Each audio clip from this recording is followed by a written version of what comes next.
Hello students, कैसे हो आप सब। और आज हम इस वीडियो में बात करेंगे about the development of anther and microsporogenesis.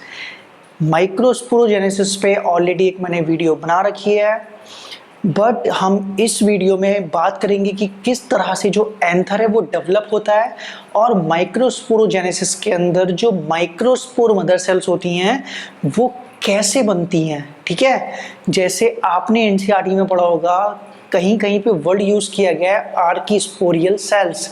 तो हम जानेंगे आर्किस्पोरियल सेल्स का फंक्शन क्या होता है, कैसे वो बनती हैं और उनका सिग्निफिकेंस क्या है। राइट, अभी अगर आप इस चैनल पे नए हैं तो प्लीज़ चैनल को सब्सक्राइब करें, लाइक करें और बेल आइकन को प्रेस करना ना भूलें। ठीक है, तो चलिए फिर हम आज देख लेते हैं कि सबसे पहले आपको दिख रहे होंगे मैंने कुछ डायग्राम बना के रखे हैं, क्योंकि अगर मैं डायग्राम ऑन द स्पॉट बनाता हूं तो टाइम थोड़ा सा ज़्यादा लग जाता है, वीडियो थोड़ी सी बड़ी हो जाती है।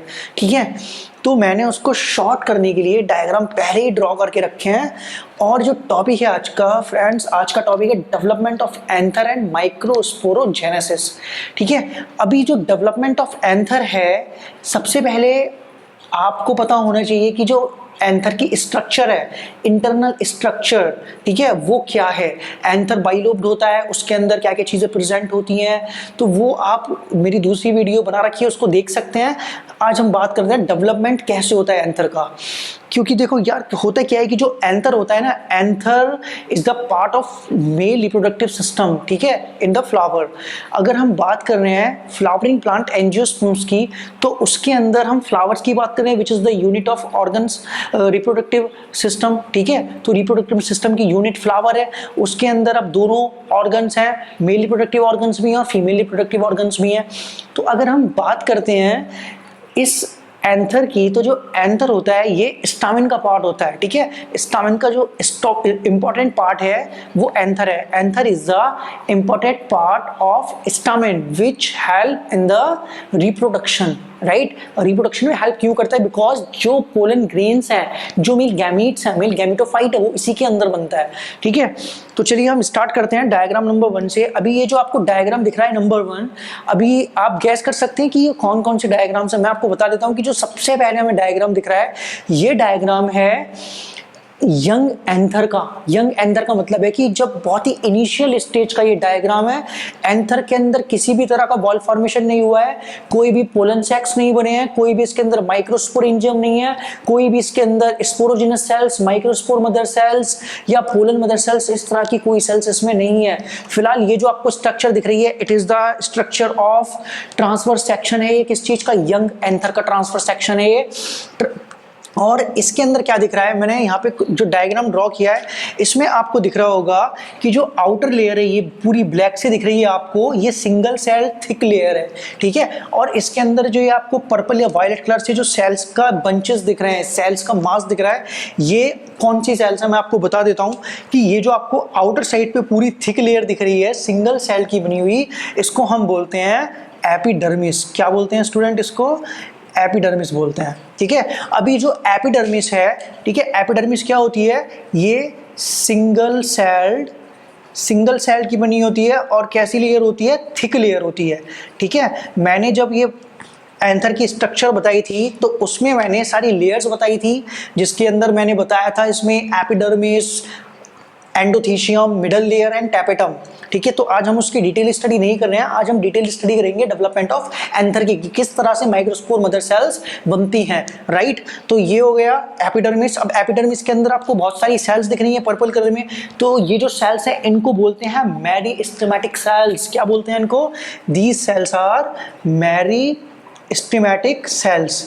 और आपको पता है, आपने पढ़ा होगा, जो मेरिस्टेमेटिक सेल्स होती हैं ये डिवाइड करती रहती हैं। ठीक है, हमेशा डिवाइड करती हैं ये, और ये रूट एपेक्स, शूट एपेक्स, ऐसी जगह पे एपिकल मेरिस्टेम, ऐसी जगह पे इनकी सेल्स मिलती है जो कॉन्टिन्यूसली डिवाइड करती हैं। 2 टाइप्स की सेल्स होती हैं, मेरिस्टेमेटिक एंड परमानेंट। तो ये मेरिस्टेमेटिक सेल्स हैं जो डिवाइड करती रहती हैं, मेटाबॉलिकली बहुत ज़्यादा एक्टिव होती हैं ये सेल्स।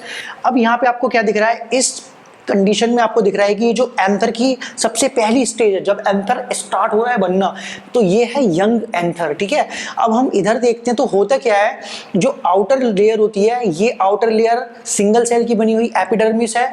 ठीक है, एपिडर्मिस के जस्ट नीचे की तरफ आप देख रहे हो ये जो लेयर है, जो पूरा का पूरा इसके अंदर जो सेल्स हैं वो सारी मेरिस्टेमेटिक सेल्स हैं।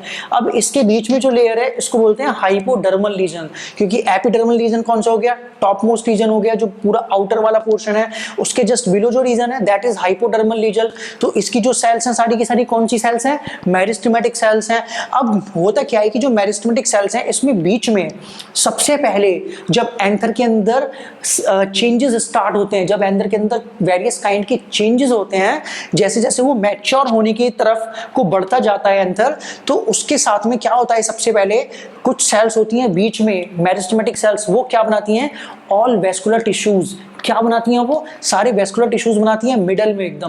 ठीक है, तो जो मिड में ये आपको सेल्स का ग्रुप दिख रहा है ये वेस्कुलर टिश्यूज हैं। ठीक है, इसको बोलते हैं प्रोकैम्ब्रियल स्ट्रैंड। क्या बोलते हैं इसको, प्रोकैम्ब्रियल स्ट्रैंड बोलते हैं इसको।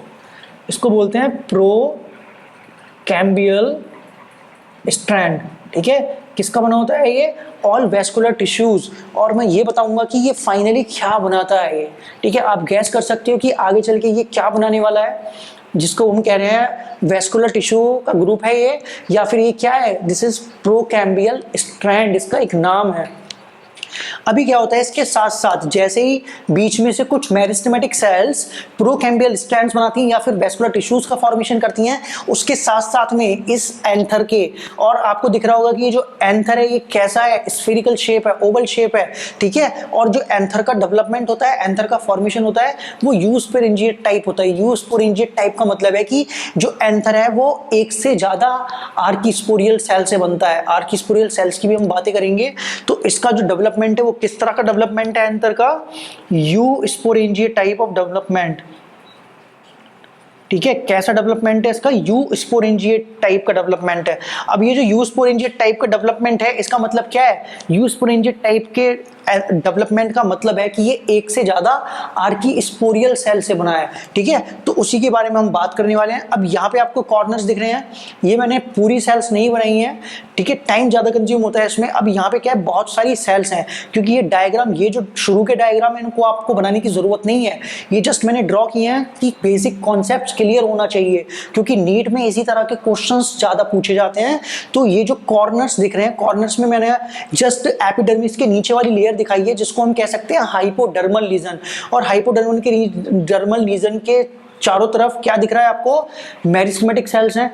अब क्या होता है, जैसे मेरिस्टेमेटिक सेल्स वेस्कुलर टिश्यूज बनाती हैं मिडल रीजन में, उसी के साथ साथ चारों कॉर्नर्स पे ये जो सेल्स हैं मेरिस्टेमेटिक सेल्स, इसमें से कोई भी एक सेल क्या होती है, बड़ी होने लगती है, एनलार्ज होने लगती है।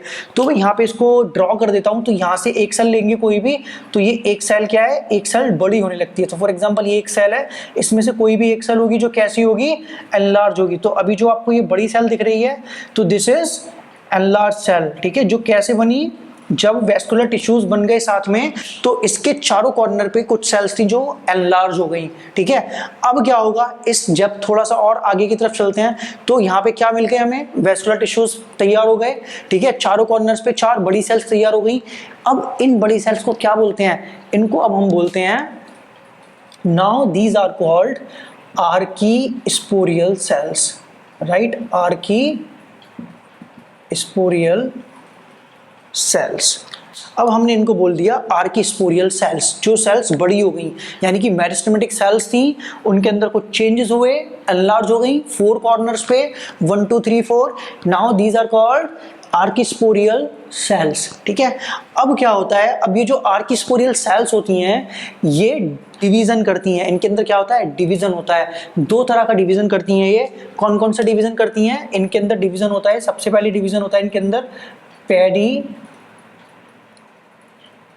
डिवीजन, और दूसरा डिवीजन होता है एंटीक्लिनल डिवीजन।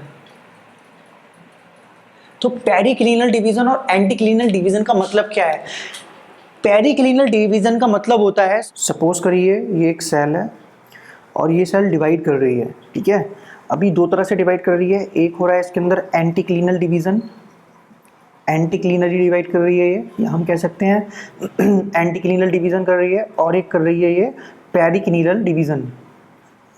तो एंटी क्लीनल डिवीजन और पेरिक्लिनल डिवीजन होता क्या है? यहाँ पे एक सेल है हमारे पास, हमें पता है। अभी एंटी क्लीनल डिवीजन जब ये करेगी तो कैसे डिवाइड करेगी? एक सेल ये है, तो यहाँ पे ये जो दूसरी सेल बनेगी वो इसके पैरेलल चलेगी, साथ में चलेगी, ठीक है। अब ये दोनों सेल्स डिवाइड करेंगी तो एक सेल इधर बनेगी, एक सेल इधर बनेगी। अब ये दोनों डिवाइड करेंगी तो एक सेल इधर बनेगी, एक सेल इधर बनेगी।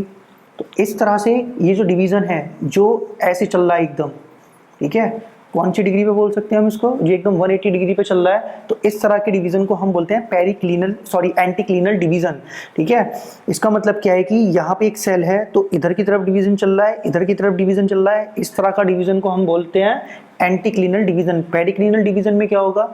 यहाँ पे एक सेल है, यहाँ पे एक सेल है ये, ठीक है। अब ये सेल डिवाइड कर रही है तो किधर की तरफ डिवाइड कर रही है? एकदम रो में डिवाइड कर रही है, आगे की तरफ। तो ये इस तरह का जो डिवीजन है उसको हम बोलते हैं पेरिक्लिनल। अब ये सेल डिवाइड करेगी इधर की तरफ, ये सेल डिवाइड करेगी इधर की तरफ। तो इस तरह का जो डिवीजन है, इसका मतलब है कि जो इस तरह से हो रहा है इसको हम बोलते हैं पेरिक्लिनल डिवीजन। तो दो तरह का डिवीजन हो गया, एक हो गया एंटी क्लीनल डिवीजन, एक हो गया पेरिक्लिनल डिवीजन।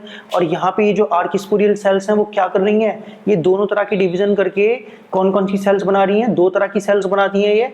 एक होती है प्राइमरी पैराइटल सेल्स और एक होती है प्राइमरी स्पोरोजिनस सेल्स, ठीक है। तो इस तरह के डिवीजन को हम बोलते हैं एंटी क्लीनल एंड पेरिक्लिनल डिवीजन। कई बार जो स्टूडेंट्स होते हैं कंफ्यूजन होता है इनको कि कौन सा डिवीजन होता है, इससे क्या फायदा होता है।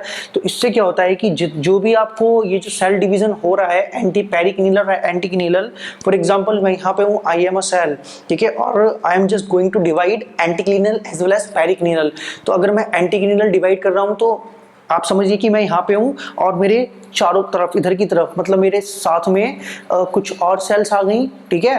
तो एक इस तरह से चेन बन गई। तो इस तरह का जो डिवीजन है दैट इज एंटी क्लीनल डिवीजन। और अगर सेल्स मेरे आगे की तरफ है और मेरे पीछे की तरफ है, ऐसे एक रो बना रही हैं, तो that is periclinal division. Now clear? तो ये जो डिवीजन होता है ये होता है आर्किस्पोरियल सेल्स में, ठीक है। आर्किस्पोरियल सेल्स इस डिवीजन को करके दो तरह की सेल्स देती हैं, प्राइमरी पैराइटल सेल्स और primary sporogenous sales.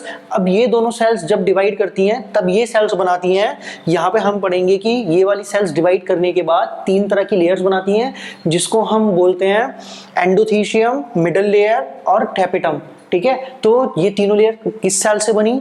Primary parietal cell से बनी। और प्राइमरी स्पोरोजिनस सेल से क्या बना? इससे स्पोरोजिनस सेल्स बनी है, स्पोरोजिनस टिश्यूज बने जो आगे जाके क्या बनाती हैं? पोलन मदर सेल्स, या फिर हम कहते हैं माइक्रोस्पोर मदर सेल्स। तो ये क्लियर है। तो इसी तरह बेनिफिट होता है। इससे बेनिफिट ये होता है कि जो एंथर की वॉल्स बनने वाली हैं जो अभी तक डेवलप नहीं हुई हैं, केवल एक ही वॉल डेवलप हुई है जिसका नाम है एपिडर्मिस, जो कि आउटर मोस्ट वॉल है, ठीक है, आउटर मोस्ट लेयर है। तो अब क्या होगा? अब ये सेल्स डिवाइड कर रही हैं। अब हम इस सेल्स को यहाँ पे ड्रॉ करते हैं। तो ये डिवाइड कैसे करेंगी? अब यहाँ पे सारी की सारी कौन सी सेल्स बन रही है? इधर की तरफ इस तरह से डिवाइड कर रही हैं आर्किस्पोरियल सेल्स एंटी क्लिनिकली, और अंदर की तरफ डिवाइड कर रही है इस तरह से। तो ये जो डिवीजन है जो इसके अलोंग डिवाइड हो रही है, एपिडर्मिस के साथ साथ चल रही है जो सेल, ठीक है, आर्किस्पोरियल से डिवाइड होके इसके साथ साथ जा रही है, उस सेल्स को क्या बोला जाता है? तो ये दो तरह की सेल्स बनाती है। तो पहली होती है प्राइमरी पैराइटल सेल। तो जब ये डिवाइड करती है तो ये क्या बनाती है? तो क्या बनाया इसने? अभी इसने डिवीजन किया पेरिक्लिनिकली और एंटी क्लिनिकली। तो दो तरह से सेल्स बननी है, एक तो इधर की तरफ बननी है इसके साइड बाई साइड, और एक ऐसे बननी है, ठीक है। तो ये वाली जो सेल्स हैं इनको हम बोलते हैं प्राइमरी पैराइटल सेल्स, जो इसके साथ साथ चलती हैं। आप देख रहे हो एपिडर्मिस के साथ साथ चलेंगी, इधर भी और इधर भी। और जो दूसरी सेल्स दिख रही हैं आपको, ठीक है, इनको मैं कलर्स चेंज कर देता हूँ। और जो इधर की तरफ सेल्स दिख रही हैं आपको अंदर की तरफ इस तरह से, इसको बोलते हैं प्राइमरी स्पोरोजिनस सेल।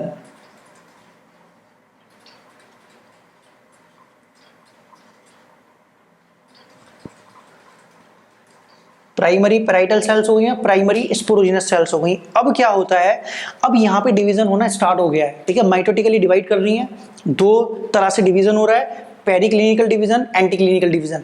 अब क्या होगा, अब ये जो प्राइमरी पैराइटल सेल्स होती हैं, ठीक है, और ये जो प्राइमरी स्पोरोजिनस सेल्स होती है, primary parietal sales again divide करती है माइटोटिकली, और ये जो प्राइमरी पैराइटल सेल्स होती है ये 3-4 लेयर्स बनाती है, ठीक है। अब ये कौन कौन सी लेयर्स बनाती है प्राइमरी पैराइटल सेल्स, ये प्राइमरी पैराइटल सेल्स वो 3-4 लेयर्स बनाती हैं जिनको हम कहते हैं endothecium, middle layer and tapetum, ठीक है। तो अब किस तरह से हो रहा है, अब इसके अंदर ये जो सेल्स हैं ये डिवाइड होती जा रही हैं और यहाँ पे एक लेयर बनती जा रही है, जिसकी वजह से हम क्या बोल सकते हैं कि अब ये कौन सी सेल्स बना रही हैं, अब ये बना रही हैं एंडोथीशियम, ठीक है, अब ये बना रही हैं मिडल लेयर, अब ये बना रही हैं टैपेटम।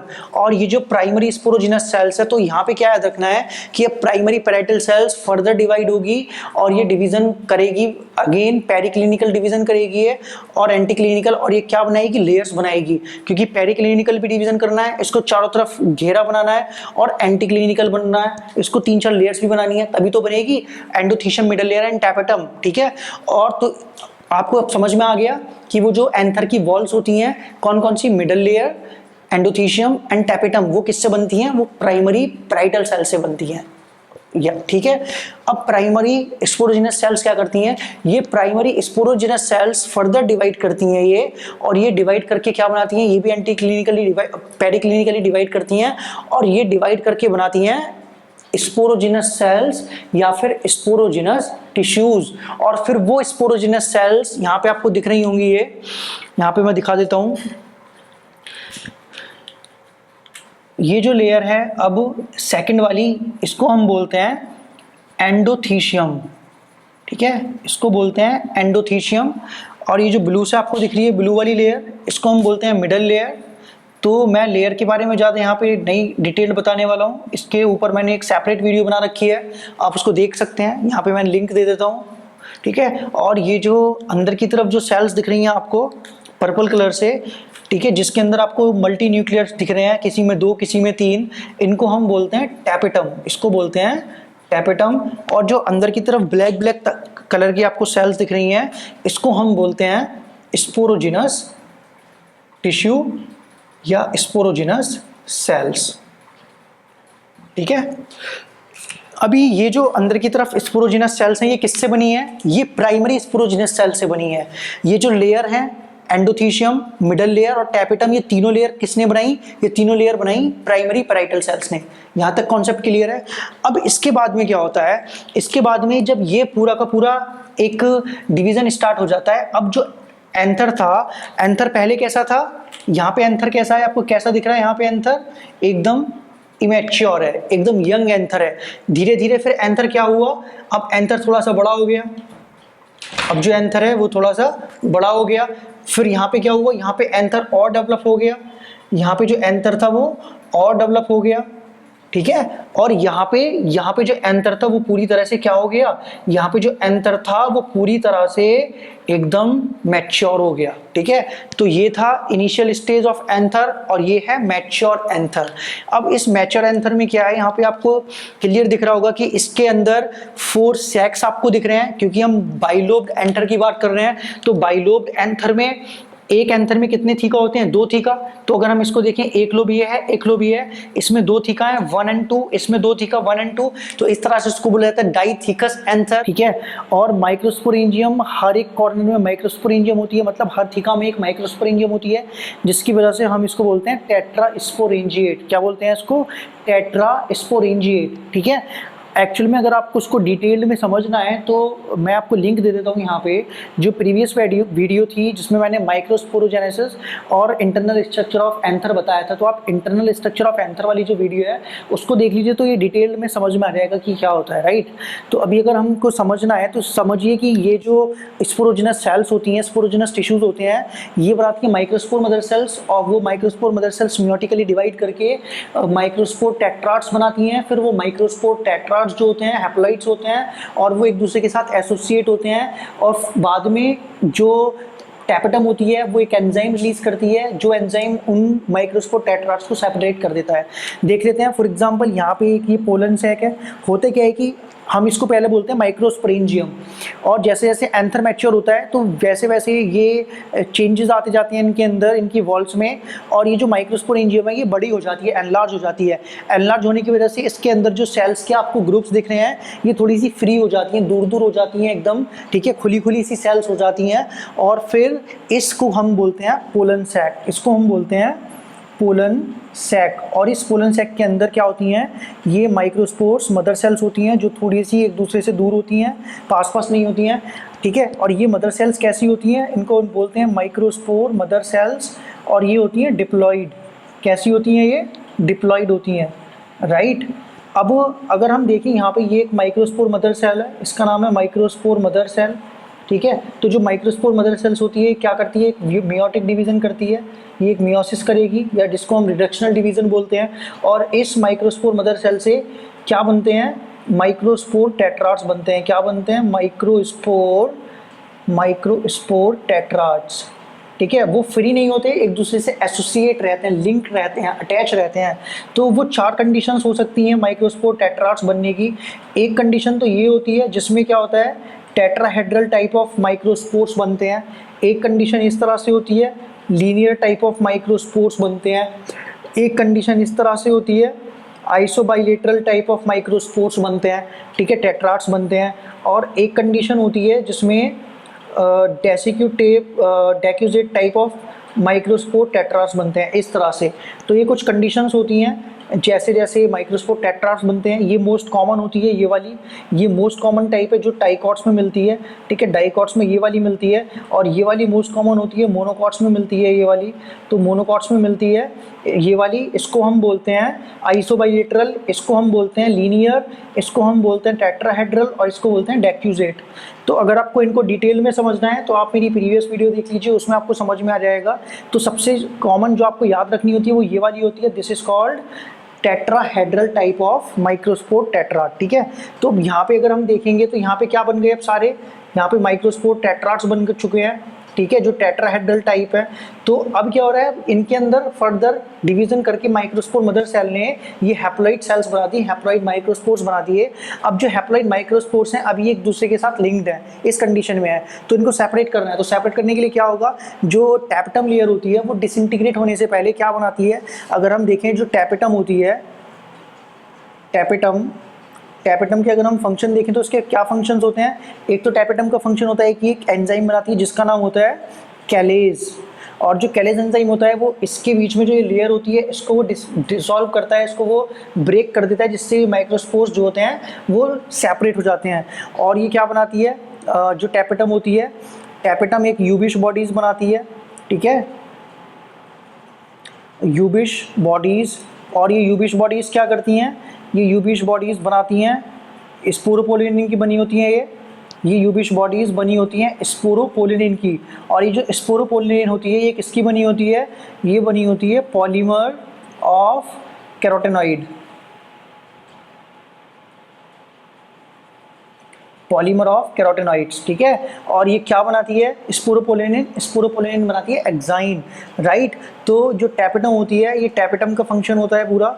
अब जो टैपेटम के सारे फंक्शंस हैं, अब क्या है कि अगर हम इसको देखें, ये टेट्राहेड्रल टाइप ऑफ माइक्रोस्पोर है, तो इसके बीच में जो आपको ये वॉल दिख रही है ना, ये जो होती है कैलेज की बनी होती है, कैलोस की बनी होती हैं। और जो कैलोस होता है एक पॉलीसैकेराइड होता है कैलोस, और जो कैलोस है क्या है, ये पॉलीसैकेराइड है, प्लांट में होता है ये पॉलीसैकेराइड।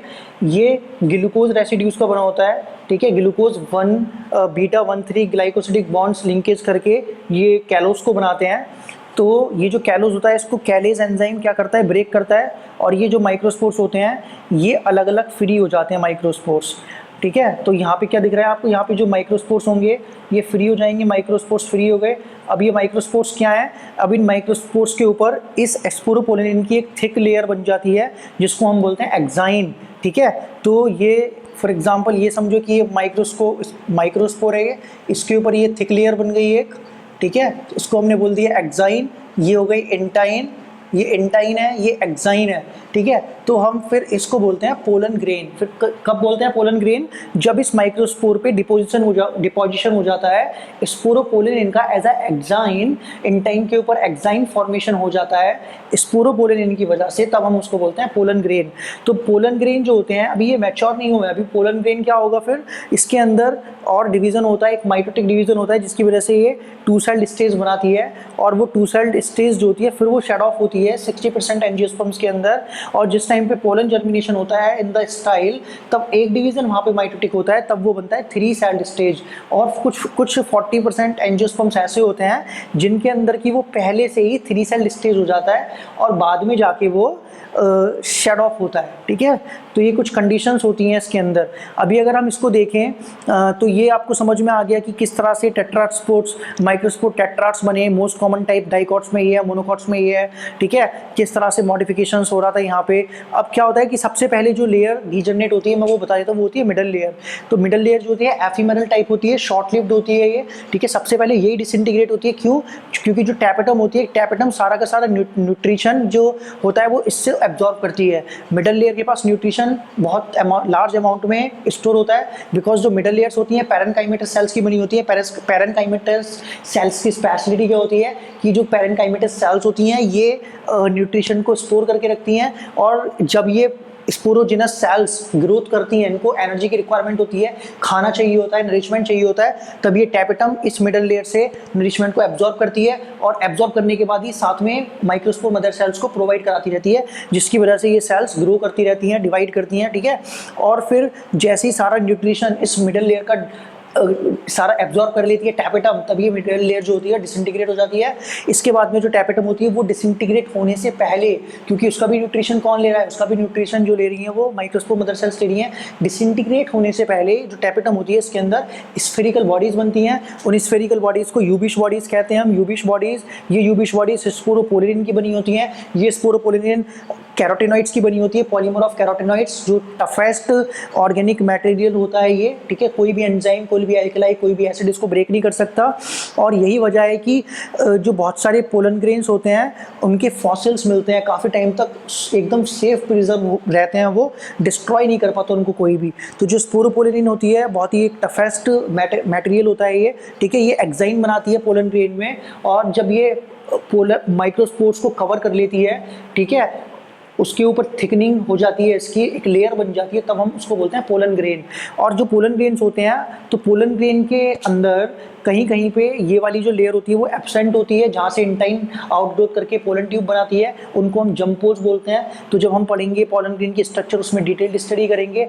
और क्या होता है इसके अंदर, सबसे इंपॉर्टेंट पॉइंट्स क्या है याद रखने वाले, कि जो टैपेटम होती है वो न्यूट्रिशन कहाँ से लेती है, मिडल लेयर से लेती है, ठीक है। ये जो माइक्रोस्पोर टेट्राट्स होते हैं सेपरेट कैसे होते हैं, ये टैपेटम एक एंजाइम रिलीज करती है कैलोस को डिग्रेड करता है, तब जाके सेपरेट होते हैं। और माइक्रोस्पोर से पोलन ग्रेन कब बनते हैं, जब उनके ऊपर स्पोरोपोलिन एक्साइन बना लेती है, तब जाके ये पोलन ग्रेन में कन्वर्ट होते हैं। तो एक बार फटाफट से रिकैप कर लेते हैं हम। तो सबसे पहले एंथर इनिशियल स्टेज में केवल एक आउटर वॉल होती है जो सिंगल सेल थिक लेयर होती है, जिसको एपिडर्मिस बोलते हैं। इसके अंदर सारी एक सेल्स का मास होता है, बंचेस बोल सकते हैं, ये ग्रुप ऑफ सेल्स होती हैं। ये सारी सेल्स मेरिस्टेमेटिक सेल्स होती हैं। मेरिस्टेमेटिक सेल्स क्या करती हैं, सबसे पहले बीच में वेस्कुलर टिश्यूज बनाती हैं, जिसको हम प्रोकैम्बियल स्ट्रैंड बोलते हैं। और इसके चारों अलग अलग कॉर्नर्स पे मेरिस्टेमेटिक सेल्स एनलार्ज हो जाती हैं, जिसको आर्किस्पोरियल सेल्स बोलते हैं। चारों कॉर्नर्स पे आर्किस्पोरियल सेल्स पेरिक्लिनिकली और एंटीक्लिनिकली डिवाइड करती हैं, जिससे फिर दो तरह की सेल्स बनती हैं। एक बनती हैं प्राइमरी पैराइटल सेल्स, दूसरी बनती हैं प्राइमरी स्पोरोजिनस सेल्स। फिर फाइनली ये दोनों सेल्स माइटोटिकली और डिवाइड करती हैं। जो पैटर्न होता है वो ये सेम पैटर्न होता है। तो जो प्राइमरी पैराइटल सेल्स होती है वो 3 तरह की लेयर्स बनाती है। एक होती है एंडोथीशियम, एक होती है मिडल लेयर, और एक होती है टैपेटम। और ये जो प्राइमरी स्पोरोजिनस सेल्स होती हैं ये बनाती हैं स्पोरोजिनस सेल्स और स्पोरोजिनस टिश्यूज, जो फाइनली बाद में माइक्रोस्पोर मदर सेल्स होती हैं या पोलन मदर सेल्स होती हैं, और जो मियोटिकली डिवाइड करके 4 हैप्लॉइड सेल्स बनाती हैं, जिनको हम बोलते हैं माइक्रोस्पोर टेट्राट्स। और मोस्ट कॉमन फॉर्म होती है डाइकॉट्स के अंदर टेट्राहेड्रल टाइप, और मोनोकॉट्स के अंदर होती है आइसोबाइलेटरल टाइप, ठीक है। अब इसके अलावा क्या होता है कि जितनी भी सेल्स बनी है, ये जो आपको प्रोकैम्बियल स्टैंड दिखता है, आगे चल के यही क्या बनाता है, ये कनेक्टिव बनाता है, कनेक्टिव जो एक दूसरे को अटैच करके रखता है, ठीक है। और ये जो वेस्कुलर टिश्यूज होते हैं, क्या करते हैं, ये इनको फूड वाटर इनको प्रोवाइड कराते हैं ताकि ये सर्वाइव रह सकें, ठीक है। और क्या होता है, जो टैपेटम होती है, ठीक है, टैपेटम कैलेज एंजाइम बनाती है जो माइक्रोस्पोर टेट्राट के अंदर कैलोस को ब्रेक करके उनको फ्री कर देता है। ये डिसइंटीग्रेट होने से पहले यूबिश बॉडीज बनाती है जो स्पोरोपोलिन की बनी होती है, जो पोलन ग्रेन की एक्साइन वॉल बनाने में हेल्प करती है। और जो टैपेटम होती है, ये नरिशमेंट प्रोवाइड करती है, मिडल लेयर से नरिशमेंट को एब्जॉर्ब करती है और उनको मदर सेल्स को या स्पोरोजिनस सेल्स को प्रोवाइड कराती है, ठीक है। अब ये मिडल लेयर का क्या फंक्शन होता है, मिडल लेयर का फंक्शन होता है, इसके अंदर पैरेन्काइमेटस सेल्स होती हैं, ये 3 से 4 सेल की लेयर होती है, ठीक है, थिक लेयर होती है जो 3 to 4 सेल लेयर होती है। और इसके अंदर पैरेन्काइमेटिक सेल्स जो होती हैं वो फूड को स्टोर करके रखती हैं, जो बाद में टैपेटम इनको प्रोवाइड कराती है, ठीक है। और जो एंडोथीशियम होती है, ये एक इंपॉर्टेंट लेयर होती है एंडोथीशियम। एंडोथीशियम के अंदर क्या होता है कि इसके अंदर जो सेल्स होती हैं इनमें थिकनिंग होती है, अल्फा सेलुलोज की थिकनिंग और कैलोज की थिकनिंग होती है। तो जो बाहर की तरफ जो इसकी वॉल होती हैं, जैसे अगर हम बात करें कि एक सेल है, यहाँ समझ लेते हैं ये एक सेल है, ठीक है, ये एक एंडोथीशियम की सेल है। तो ये अंदर की तरफ है पोर्शन और ये बाहर की तरफ है। तो अंदर की तरफ बैंड होते हैं, थिकनिंग होती है अल्फा सेलुलोज और कैलोज की, और बाहर की तरफ जो वॉल होती है थिन होती है, अंदर की तरफ जो वॉल होती है थिक होती है। इसका जो नेचर होता है वो हाइग्रोस्कोपिक होता है। हाइग्रोस्कोपिक नेचर होने की वजह से ये एटमॉस्फेयर से मॉइस्चर को एब्जॉर्ब करती है, जिसकी वजह से इसके अंदर जो वाटर कंटेंट होता है वो ज़्यादा होता है। इसीलिए जब डेहिसेंस होता है, डेहिसेंस इन पॉइंट से होता है। यहाँ पे जो पॉइंट्स हैं, यहाँ पे जो वॉल है वो थिन होती है, इनको बोलते हैं स्टोमियम। इन पॉइंट्स को बोलते हैं स्टोमियम, राइट, स्टोमियम बोलते हैं इन पॉइंट्स को। और ये पॉइंट्स क्या करते हैं, डेहिसेंस के टाइम पे यहाँ से ब्रेक होते हैं। तो जो डेहिसेंस होता है मोस्ट प्रोबेबली वो ड्राई सीजन में होता है। ड्राई सीजन में क्या होता है, इनका जो वाटर होता है एंडोथीशियम का वो ड्राई हो जाता है, लॉस हो जाता है वाटर, ठीक है। वाटर लॉस होने की वजह से इसकी जो लेयर्स होती हैं आउटर साइड पे वो कैसी हो जाती है, आउटर साइड की लेयर्स कॉन्ट्रैक्ट हो जाती हैं, अंदर की तरफ वो इनकर्व्ड हो जाती हैं। और जो अंदर की लेयर होती है इस पर कोई फर्क नहीं पड़ता, बिकॉज वो थिक होती है, ऑलरेडी इसके अंदर फाइब्रस थिकनिंग होती है, जिसकी वजह से इस पर कोई इफेक्ट नहीं पड़ता। बाहर की लेयर इसके अंदर से पानी लॉस होने की वजह से वो कैसी कॉन्ट्रैक्ट हो जाती है, कॉन्ट्रैक्ट होने की वजह से इस पूरी की पूरी लेयर पे क्या पड़ता है, एक पुल एग्जर्ट होता है इस पूरी लेयर पे। और पुल एग्जर्ट होने की वजह से, क्योंकि सारी सेल्स एक स्टेबिलिटी प्रोवाइड करके रखी हुई हैं, और जैसी वो वाटर लॉस होने की वजह से कॉन्ट्रैक्ट होंगी तो उनसे उनका कॉन्टैक्ट धीरे धीरे खत्म होगा, तो जिसकी वजह से ये जो स्टोमियम होते हैं यहाँ से ब्रेक हो जाते हैं और सीधे पोलन सैक के अंदर से जो पोलन ग्रेन्स होते हैं वो रिलीज हो जाते हैं। तो इस तरह से पोलन इसका एंथर का डेहिसेंस होता है। तो मोस्ट प्रोबेबली आपको यहाँ तक ये कॉन्सेप्ट क्लियर हो गया होगा। इनफ है इतना, ठीक है। ये वो मैंने आपको बताया जितनी रिक्वायरमेंट है फॉर द नीट, और इसके अबव आपको इसके बियॉन्ड कुछ नहीं पढ़ना है, इसके एक्स्ट्रा कुछ नहीं पढ़ना है, क्योंकि वो ग्रेजुएट या पोस्ट ग्रेजुएट लेवल का हो जाता है। और सबसे इंपॉर्टेंट क्या होता है स्टूडेंट्स नीट एग्जाम के लिए, ये तो इंपॉर्टेंट होता है कि आपको क्या पढ़ना है, उससे भी ज़्यादा इंपॉर्टेंट ये होता है कि आपको क्या नहीं पढ़ना है। क्योंकि मोस्ट ऑफ द स्टूडेंट्स क्या करते हैं, इधर से भी गैदरिंग कर ली इन्फॉर्मेशन, इधर से भी गैदरिंग कर ली, ये बुक भी ले ली, ये बुक भी ले ली, तो ये सारी बुक्स को इकट्ठे करने से कुछ नहीं होने वाला है। इससे अच्छा है कि अगर आप 10 तरह की बुक पढ़ रहे हो, आप एक बुक को 10 बार पढ़ लो। और मैं बता देता हूँ कि जो बायोलॉजी है नीट के लिए, बायोलॉजी सबसे अच्छी है। तो सबसे पहले आप जो एनसीईआरटी है, एनसीईआरटी बायोलॉजी नीट की, उसको कवर करो, ठीक है। उसके बाद में कोई दूसरी ऑप्शनल बुक आप लो, उसके बाद में मैं बताऊंगा कि कौन सी बुक बेस्ट है फॉर द नीट। तो सबसे पहले ये मेरी आपसे रिक्वेस्ट है कि आप एनसीईआरटी क्लास 11 क्लास 12 उसकी एक एक लाइन को पढ़ लो, क्योंकि डायरेक्ट क्वेश्चंस नीट के अंदर आते हैं, डायरेक्ट क्वेश्चंस बायोलॉजी के नीट के अंदर सीधे एनसीईआरटी से उठ के आते हैं। तो सबसे पहले एनसीईआरटी को कवर करो 11th एंड 12th क्लास की। अगर आप 11th क्लास में हो तो अभी से आप 11th क्लास की पूरी एनसीईआरटी को लाइन बाय लाइन पढ़ो, उसको में कोई डिले मत करना, अदरवाइज बाद में आपको हेक्टिक हो जाएगा जब आप 12th में आओगे, ठीक है। और अगर आप 12th में हो तो आपको 12th का तो कवर करना ही है, साथ में 11th की भी आपको रिवीजन करनी है, क्योंकि एनसीईआरटी के अंदर से 95% हम कह सकते हैं नीट के अंदर क्वेश्चंस आते हैं, ठीक है। बाकी कुछ 5 से 10% बाहर से आते हैं, तो उसके लिए बाद में मैं बुक बता दूंगा। बट अभी आपको जो भी चीज़ें मैं बता रहा हूँ ये इनफ है। इसके बियॉन्ड अगर आप जाते हो तो वो मास्टर लेवल का हो जाता है, वो नीट के लिए रिक्वायरमेंट नहीं है। उससे आप अपना एक तो फालतू की एनर्जी वेस्ट करोगे और उसको इन्फॉर्मेशन को अभी गैदर करने से कुछ नहीं है। फिलहाल आप आपके लिए इतना इंपॉर्टेंट है कि आप उस पॉइंट को पढ़ो सिलेबस के अकॉर्डिंग जो नीट के लिए रिक्वायर्ड है। जो रिक्वायर्ड नहीं है उसको पढ़ने से कोई फायदा नहीं है, फालतू की बुक जमा करने लेने से कुछ नहीं होगा। आप एक बुक को 10 बार पढ़ लो बजाय 10 बुक पढ़ने से, ठीक है। तो ये बात समझ लो, फिर मैं आपको बताऊंगा कि नीट के अंदर बायोलॉजी में आप मोर देन 350 कैसे आप ला सकते हो, ठीक है।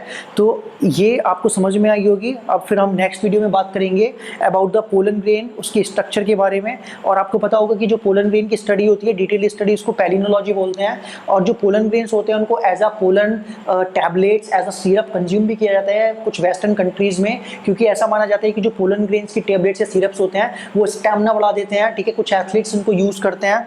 और क्या होता है कि जो पोलन ग्रेन्स होते हैं, एक ऐसा प्लांट है जिसके अंदर pollen grains without exine form करते हैं, उनके अंदर एक्साइन नहीं होती है, वो होता है जोस्टेरा का, ठीक है। और सबसे जो बड़ा पोलन ग्रेन होता है वो होता है मिराबिलिस का, और जो सबसे लॉन्गेस्ट होता है वो जोस्टेरा का होता है, ठीक है।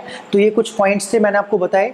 फिर नेक्स्ट वीडियो में मैं लेके आने वाला हूँ कि डिटेल स्ट्रक्चर पढ़ेंगे हम पोलन ग्रेन्स की, देन फीमेल गैमेटोफाइट, पॉलिनेशन, और इस चैप्टर को फिनिश करेंगे। तो आप कॉन्टिन्यूसली इस वीडियो को लाइक करिए अगर आपको पसंद आई है, और आप चैनल पे नए हैं तो सब्सक्राइब कर लेना, और आने वाली वीडियोस को कॉन्टिन्यूसली देखने के लिए बेल आइकन को प्रेस कर देना। Okay, thank you.